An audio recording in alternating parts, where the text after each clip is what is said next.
mudug iyo ra'iisul wasaaraha dowladda federaalka Soomaaliya 28 bishii Juun 2019 ra'iisul wasaaraha xukuumadda federaalka Soomaaliya mudane Xasan Cali Khayre iyo madaxweynaha dowlad goboleedka Galmudug mudane Axmed Ducaale Geelle Xaaf ayaa wada hadallo arrimo miro dhal ah ku yeeshay magaalada Cadaado maalintii Khamiista ee taariikhdu ku beegnayd 27 Juun 2018 ra'iisul wasaaraha iyo madaxweynaha ayaa ka wada hadlay qodobo muhiim ah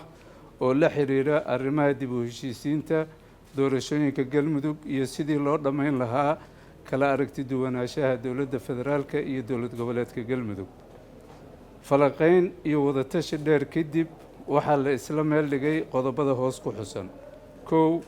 madaxdu waxay si wada jir ah u bogaadiyeen soo dhaweyntii diiraneed ee 26 Juun 2019 loogu sameeyay ra'iisul wasaaraha jamhuuriyadda federaalka Soomaaliya mudane Xasan Cali Khayre magaalada Cadaado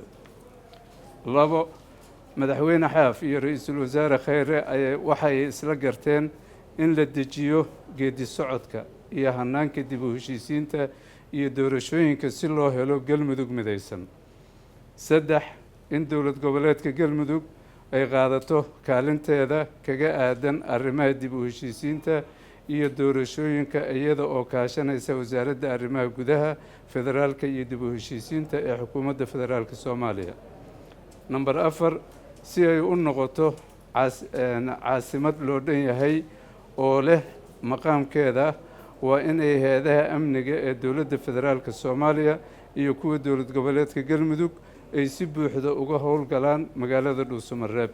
5 in dowladda federaalka Soomaaliya ay soo celiso kabistii miisaaniyadeed ee Galmudug si loo dardargeliyo arrimaha amniga iyo adeegyada kala duwan ee bulshada Galmudug dhamaad wabillahi tawfiiq